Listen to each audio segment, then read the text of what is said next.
"Officer, before you make that decision, you might want to check my name," the woman said calmly. But by then the flashing red and blue lights had already painted the quiet Washington, D.C. street in sharp streaks of color, and the moment had begun to spiral into something no one standing on that sidewalk would forget. It was just after 9:30 p.m. on a mild spring evening when Judge Danielle Carter stepped out of her car and walked toward the front path of the brick townhouse she had called home for more than a decade. The neighborhood was one of those quiet residential blocks where porch lights glowed softly over trimmed lawns, and neighbors usually recognized each other by first name. Danielle carried a small grocery bag in one hand and her phone in the other, moving with the calm rhythm of someone ending a long workday.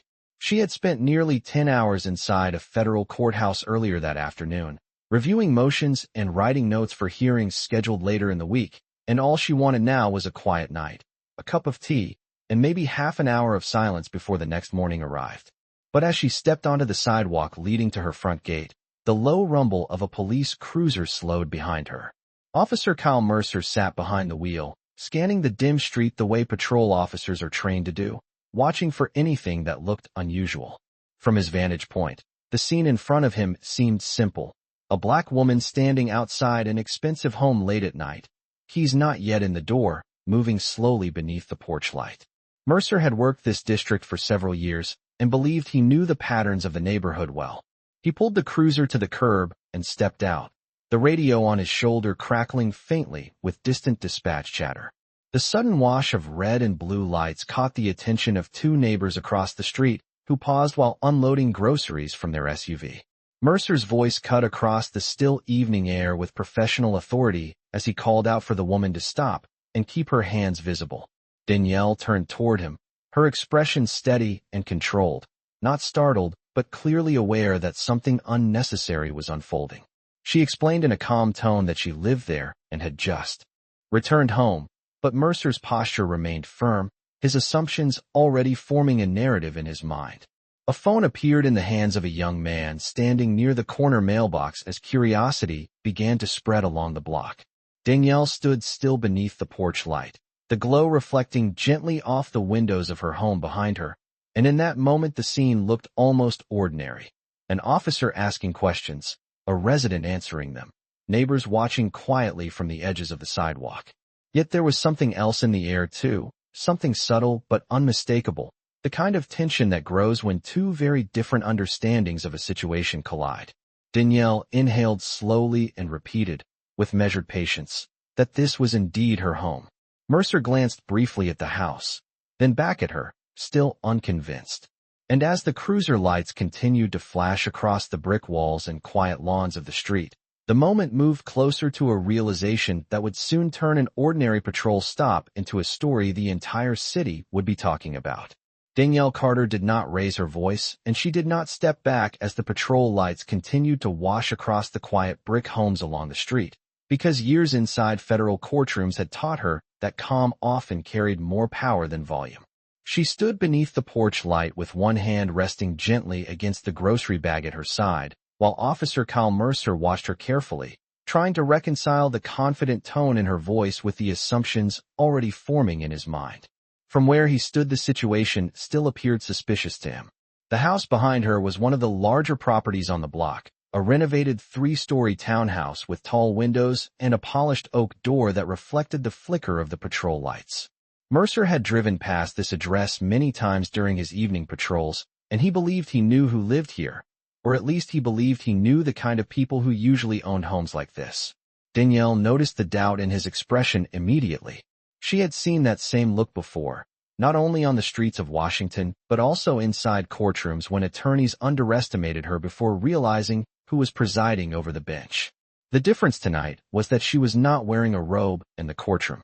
Authority she carried during the day was invisible beneath a simple gray sweater and comfortable slacks. Across the street, a couple who had been unloading grocery bags paused beside their vehicle, whispering quietly while the glow of the cruiser lights stretched across their driveway. A young man standing near the mailbox lifted his phone a little higher, not out of hostility but out of curiosity, the way people often record unexpected moments unfolding in public spaces. Danielle spoke again in a steady tone. explaining that she had lived at this address for more than 12 years, and that she had just returned home after checking on her mother, who lived a few miles away in Arlington, Virginia. Mercer listened but remained cautious, asking additional questions that sounded routine, yet carried a layer of skepticism that Danielle recognized instantly. She reached slowly into her coat pocket and pulled out her keys, letting them rest openly in her palm, so there would be no misunderstanding about her movements. The small brass key to the front door glinted under the porch light, a quiet detail that would normally end a simple conversation between a resident and a patrol officer. But Mercer was still studying her carefully, his training telling him to verify every detail before stepping away from a situation that might later prove suspicious. The radio on his shoulder murmured softly with distant dispatch traffic while the neighborhood remained unusually quiet, as if the entire block were holding its breath without realizing it. Danielle glanced briefly toward her front steps where a small ceramic planter sat beside the door, something she had placed there herself many summers ago after moving into the house. Every brick, every window, every inch of that home carried the quiet familiarity of a place she had built her life around.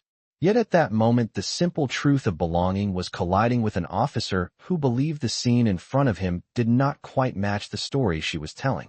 Danielle exhaled slowly, her voice calm but deliberate as she prepared to clarify one detail that would soon change the entire tone of the conversation. Danielle Carter lifted her eyes from the brass key resting in her palm and looked directly at Officer Kyle Mercer with the calm patience of someone who had spent many years watching tense moments unfold before speaking a single decisive sentence. The red and blue patrol lights continued to ripple across the brick walls of the townhouse behind her, stretching long reflections across the quiet windows of neighboring homes, while the soft hum of the cruiser engine filled the air between them. Mercer shifted his stance slightly, still studying her face as if trying to decide whether the confidence in her voice came from honesty or from someone attempting to sound convincing. Danielle had encountered that kind of scrutiny many times in her career, although it usually came from attorneys inside a courtroom rather than from a police officer standing on her front walkway. The difference tonight was that no one here could see the title she carried during the day. To them, she was simply a woman standing outside a house on a quiet Washington street, while a patrol officer asked questions beneath flashing lights. Across the road, the couple beside the sport utility vehicle remained frozen in place, their grocery bags resting against the rear bumper as they watched the interaction unfold with growing curiosity. The young man near the mailbox adjusted the angle of his phone slightly, capturing the scene without saying a word. Danielle noticed the attention but did not react to it. Her focus remained entirely on the officer in front of her. She spoke again in a calm, measured voice that carried easily across the still evening air. She explained that she understood his responsibility to check unusual situations during patrol and that she appreciated officers who took their duties seriously. The words were sincere and respectful, yet they also carried a quiet firmness that Mercer had not expected. He asked her if she could provide identification to confirm her name and address. Danielle nodded slowly and reached toward her handbag resting on the passenger seat of her car, moving deliberately so that every motion remained clear and unthreatening. When she opened the small leather wallet inside the bag, she paused for a brief moment, not out of hesitation, but because she already understood what would happen next. The plastic identification card rested between two credit cards, its surface reflecting a faint flash of red light from the patrol vehicle. Danielle removed the card and held it between her fingers before speaking again, her voice steady and composed. She explained that her full name was Danielle Carter and that the address behind her had been her residence for more than 12 years. Mercer took the card from her hand and glanced down at it, expecting to see an ordinary driver license that would confirm the routine end of a simple encounter. But as his eyes moved across the printed details on the card, something in his expression shifted slightly. The porch light above the front door illuminated the lettering clearly. Danielle Carter, United States District Court. Mercer blinked once as if he needed to read the words again to be certain he understood them correctly. The quiet street remained silent except for the faint crackle of his shoulder radio. Across the sidewalk, the young man holding the phone leaned forward just a little closer. Danielle watched the officer calmly, waiting as the realization began to reach him that the woman standing in front of her own home was not simply a resident returning from an evening errand, but someone whose authority carried across federal courtrooms throughout the entire city. Officer Kyle Mercer did not speak for several seconds as he stared at the identification card in his hand, the porch light reflecting off the smooth plastic surface while the flashing patrol lights painted brief streaks of red and blue across the letters printed on it. The quiet street seemed to grow even stiller, as if the entire block had leaned closer to hear what would happen next. Mercer read the name again slowly, his eyes moving from the title printed on the card back to the woman standing calmly in front of him.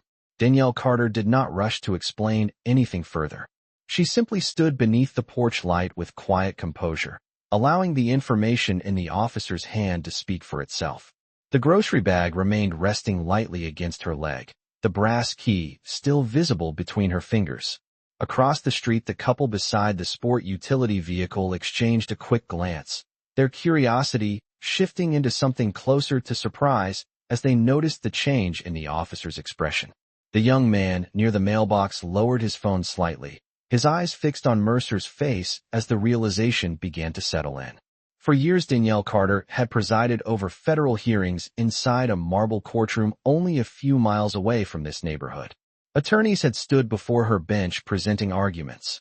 Witnesses had spoken under oath, and juries had waited carefully for her instructions before reaching verdicts that shaped lives and futures. Yet standing here in the soft glow of a porch light, dressed in everyday clothes after a long day, that authority had been invisible until this moment. Mercer cleared his throat quietly, as if trying to regain the steady confidence he carried earlier in the encounter. The radio on his shoulder crackled with distant dispatch chatter, but he seemed to barely hear it. His eyes returned once more to the identification card, and then slowly lifted to Danielle's face. The confidence he had displayed minutes earlier had softened into a careful uncertainty. Danielle noticed the shift, but did not react with frustration or triumph.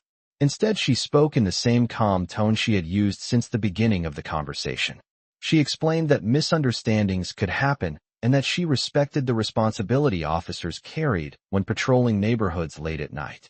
Her voice carried the quiet authority of someone used to resolving tense situations through reason rather than emotion. Mercer nodded slightly, though the movement looked more like a reflex than a decision. For a brief moment, he seemed unsure whether to apologize immediately or continue verifying what he had just discovered. Procedures still echoed in the back of his mind, urging him to confirm every detail before closing the encounter. The porch light cast a warm glow over the front steps of the townhouse, illuminating the polished oak door that Danielle had walked through thousands of times over the years. Every detail of the house around them quietly confirmed her story, yet the moment still hung in the air as Mercer processed the situation fully. Finally, he stepped a half-pace back, holding the identification card with both hands, as if it suddenly carried far more weight than a simple piece of plastic. Danielle watched him with steady patience, her posture relaxed but dignified. The street remained silent except for the distant sound of a passing car several blocks away. And in that quiet pause, the simple misunderstanding that had begun with flashing patrol lights and suspicion was slowly transforming into a moment that none of the people watching from their sidewalks would soon forget. Officer Kyle Mercer finally handed the identification card back with careful hands, the earlier certainty in his posture now replaced by a quiet hesitation that had not been there when he first stepped out of the patrol car. The red and blue lights continued to sweep slowly across the quiet street, reflecting off the windows of Danielle Carter's townhouse and casting brief flashes across the sidewalks where several neighbors still stood watching in silence.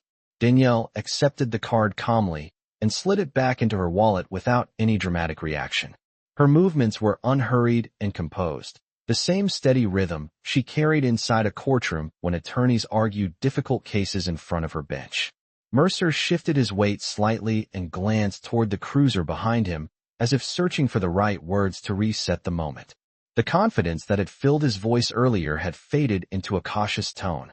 He explained that officers were trained to question unfamiliar situations during patrol and that he had simply been following procedure. Danielle listened without interrupting, her expression thoughtful rather than confrontational. She understood procedure very well, Every day inside federal courtrooms, she evaluated whether actions taken under the name of procedure were truly justified or whether they crossed the line into something else entirely. Across the street, the couple near the sport utility vehicle slowly set their grocery bags on the ground, their attention fixed on the exchange unfolding under the porch light. The young man, near the mailbox, lowered his phone for a moment, studying the officer's face as the tension that had filled the air minutes earlier began to shift into something quieter but far more complicated. Danielle spoke again in the same calm voice that had carried through the entire encounter. She explained that she appreciated officers who were attentive during their patrols because safe neighborhoods depended on responsible policing.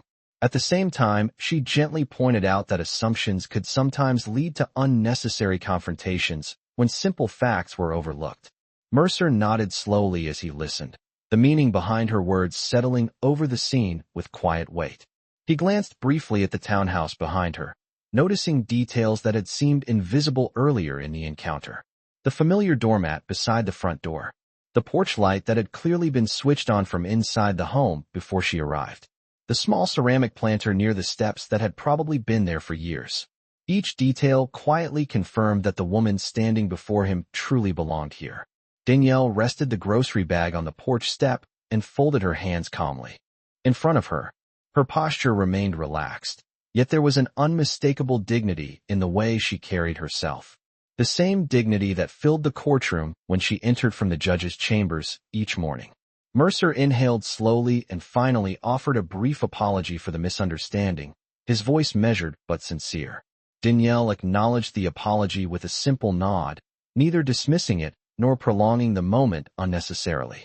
The street began to feel less tense as the realization spread among the onlookers that the situation was coming to an end. Yet beneath the surface calm, another understanding had begun to form, one that Danielle recognized immediately. Encounters like this did not always end quietly. Sometimes they became questions that traveled far beyond a single neighborhood street. And as the patrol lights continued to glow softly across the brick homes around them, the consequences of what had just happened were only beginning to take shape. The patrol car engine idled quietly at the curb while the flashing lights continued to sweep slow bands of color across the quiet Washington street. But something about the atmosphere had changed. The tension that had filled the air earlier had softened into a reflective silence, the kind that often follows a moment when everyone present realizes they have just witnessed something larger than an ordinary encounter. Danielle Carter lifted the grocery bag from the porch step and turned slightly toward her front door, the familiar oak surface catching the soft glow of the porch light above. She had walked through that door thousands of times over the years, returning from long days inside the courthouse, late evening hearings, or quiet dinners with colleagues who also carried the weight of the legal system on their shoulders. Yet tonight the short path from the sidewalk to her front step felt different. Not because of fear and not because of anger, but because of the quiet awareness that moments like this often carried consequences that reached far beyond a single street. Behind her, Officer Kyle Mercer stood beside his patrol car, watching as the situation slowly settled into calm. The earlier certainty in his posture had given way to a more thoughtful stillness. He seemed to be replaying the last several minutes in his mind, reviewing every assumption that had guided his actions from the moment he first noticed Danielle standing outside the house. The radio on. His shoulder crackled softly with distant voices from dispatch, reminders that the rest of the city continued moving through its ordinary evening routines. Across the street, the couple near the sport utility vehicle finally lifted their grocery bags again, though their eyes still returned occasionally to the porch where Danielle stood. The young man, near the mailbox, lowered his phone completely now, the brief recording already saved, but no longer the focus of his attention. Danielle placed the key into the front door and paused for a brief moment before turning it. She glanced back once more toward the street, meeting Mercer's eyes with a calm expression that carried neither hostility nor triumph. In the courtroom, she often reminded attorneys that justice worked best when people were willing to reflect on their decisions rather than defend them automatically. Tonight, that same principle seemed to hover quietly in the space between them. Mercer nodded slightly, an unspoken acknowledgement that the situation had unfolded differently than he expected. Danielle pushed the door open and stepped inside the familiar warmth of her home. The porch light remained glowing behind her, casting a soft rectangle of light onto the front walkway. Outside, the patrol lights finally dimmed as Mercer reached into the cruiser and switched them off. The sudden absence of flashing color returned the street to its normal calm. Neighbors slowly resumed their evening routines, doors closing gently and engines starting as groceries were carried inside. Yet even as the neighborhood returned to quiet normalcy, the memory of the moment lingered in the air like the fading echo of a question that had not fully been answered. Because encounters like this rarely ended with a simple apology and a quiet street. Sometimes they traveled further, moving through conversations, reports, and investigations that reached far beyond the porch where it had begun. And somewhere in the back of Danielle Carter's mind, the careful instincts she had developed through years on the federal bench were already beginning to consider what the next chapter of this story might look like. Inside the townhouse, the quiet felt deeper than usual. Danielle Carter placed the grocery bag on the kitchen counter and paused for a moment beside the window that overlooked the street. From there, she could still see the faint glow of the patrol car parked along the curb, its headlights now dim and its flashing lights turned off. The neighborhood had mostly returned to its normal evening rhythm. A porch light across the street clicked off. A car door closed somewhere down the block. Yet the stillness in the room around her carried a different weight now, the kind that often followed moments when ordinary life briefly collided with something more serious. Danielle set her keys carefully on the wooden table near the doorway and removed her coat, moving through the familiar routine that usually marked the quiet end of her day. She filled a glass with water and stood beside the kitchen island, her thoughts replaying the encounter outside with the calm precision of someone trained to evaluate events step by step.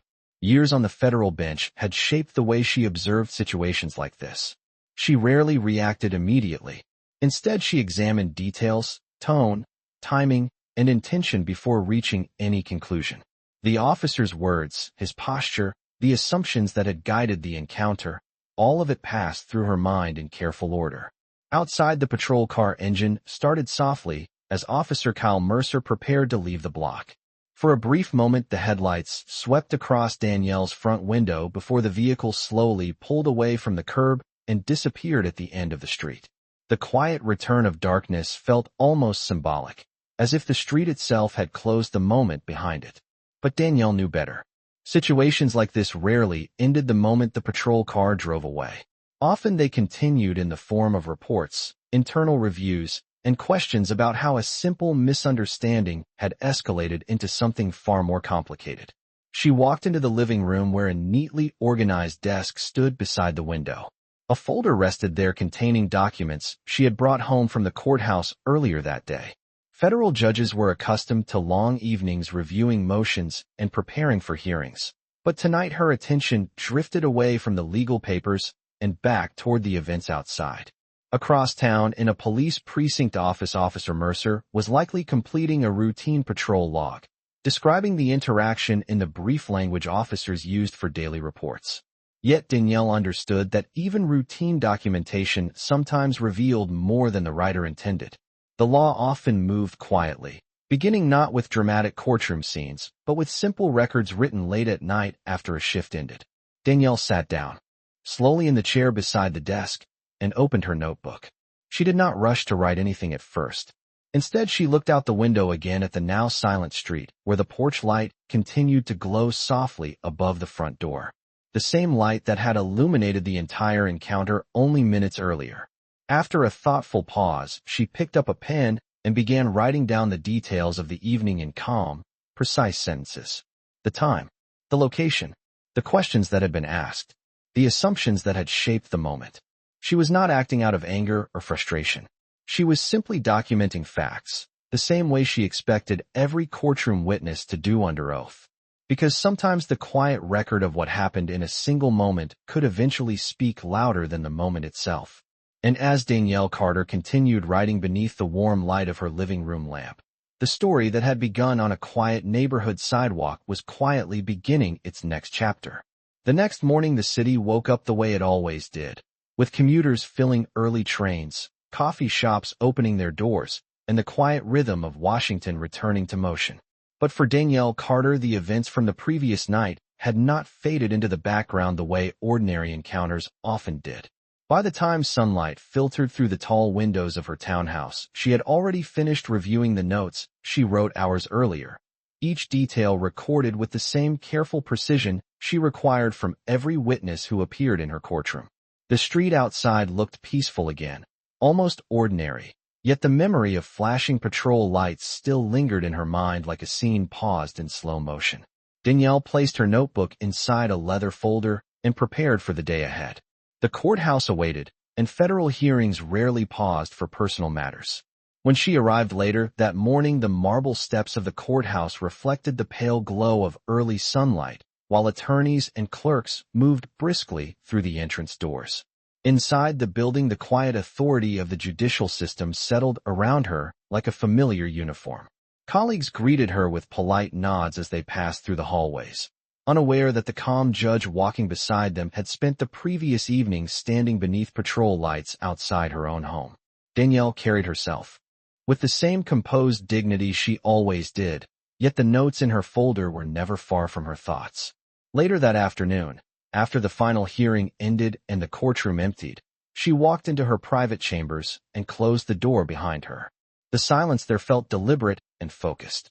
On the desk in front of her sat a secure computer terminal connected to the federal judicial network. Danielle opened the folder and reviewed the pages once more before typing a formal memorandum describing the encounter. The language was measured, factual, and precise. Time, location, statements, and sequence of events were all recorded without exaggeration or emotion. Judges understood the power of documentation better than most people. Facts written clearly had a way of traveling far beyond the moment in which they were created. When she finished typing, she sent the memorandum through the appropriate judicial channels, ensuring that the record existed in official form. Across the city, in a police precinct office, Officer Kyle Mercer sat at a desk completing his own patrol report from the previous night. His version of the event was written in brief procedural language, the kind officers used to summarize daily interactions during their shift. Yet the quiet difference between the two records was already beginning to form. Danielle's report did not accuse or condemn. It simply described what happened with calm clarity. But sometimes calm clarity carried more weight than strong accusations ever could. Days later, the documentation began moving through the city's administrative systems. Supervisors reviewed the reports. Legal departments requested additional details. What had started as a brief encounter on a quiet residential sidewalk was slowly expanding into something larger than either Danielle or Mercer had expected.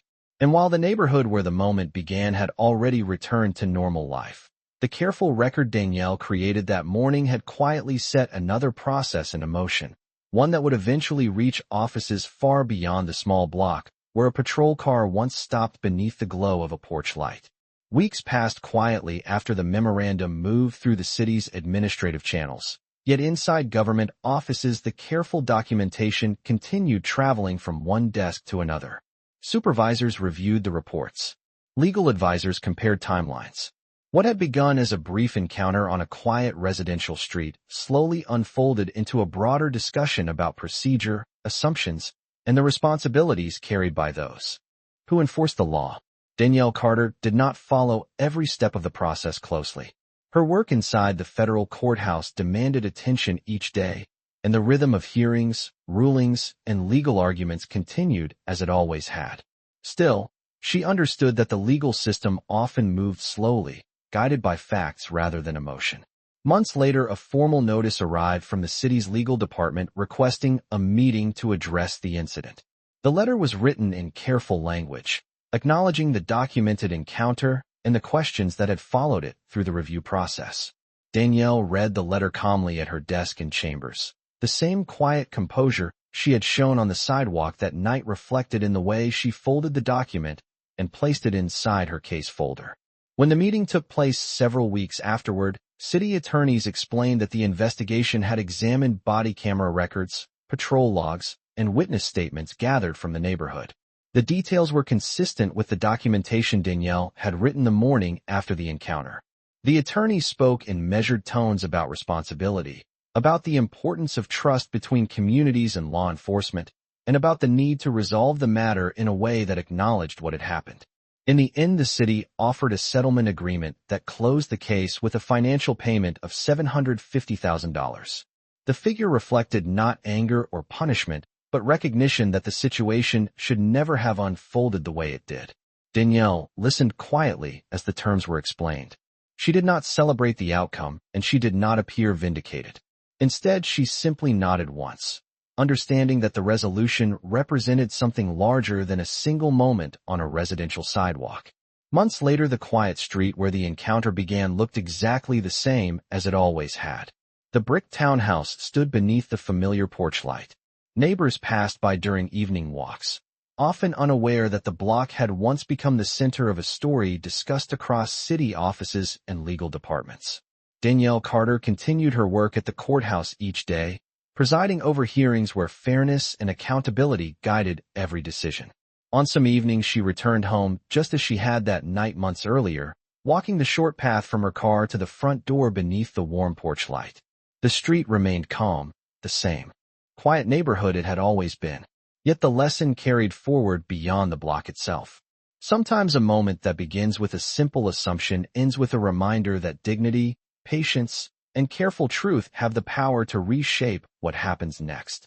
And long after the patrol lights faded from that street, the quiet record of what occurred there continued to speak for itself.